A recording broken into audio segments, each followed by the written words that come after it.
Hello guys, मेरो एउटा स्कुलको साथी चाहिँ मेरो जस्तै युट्युब च्यानलको प्रोफाइलको फोटो कसरी राख्ने भनेको छ। मैले बनाएको पनि छु एउटा भिडियो त्यस्तै नै कसरी बनाउने र अनि फोटो पनि दिएको छु उसलाई।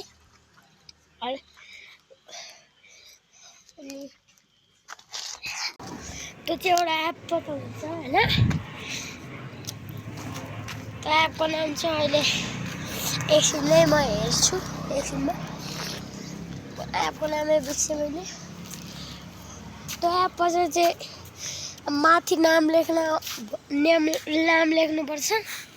अनि नाम लेखेपछि जस्तो नाम लेखेको छ त्यस्तै नामवाला हुन्छ, तर फोटो अन्य त्यस्तो हुन्छ। अनि एउटा जुन चाहिँ हेर्ने फोटोमा खिचेर त्यहाँ तल एडिटिङ गर्न हुन्छ, अझै राम्रो सानो ठुलो बनाउन अनि कलर जस्तै गर्न त्यस्तो पनि हुन्छ। त्यो चाहिँ मेरो साथीको लागि हेर्दा छु। त्यही हेर त्यसपछि लास्टमा चाहिँ त्यो टिक लगाएकोमा थिच्नुपर्छ।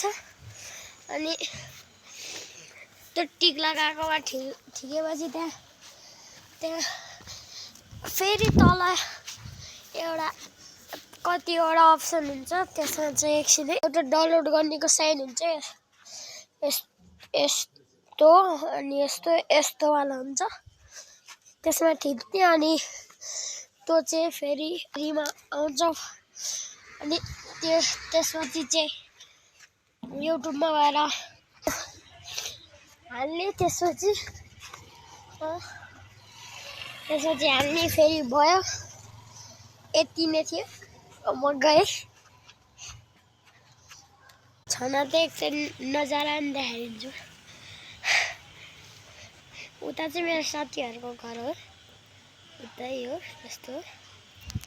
अनि उता चाहिँ मेरो ट्युसन पनि छ, अहिले देखाउन मिल्दैन, भोलि बिहान देखाउँछु उता।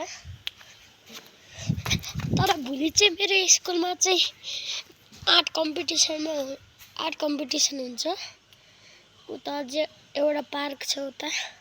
तर भोलि मेरो आर्ट कम्पिटिसन हुन्छ, पार्टिसिपेट गर्ने हो। मलाई सपोर्ट गर्नु होला। यति भन्न चाहन्थेँ। 3 मिनेटको थियो, 3 मिनेटको सकिन आँटिसक्यो। बाई बाई, म गएँ।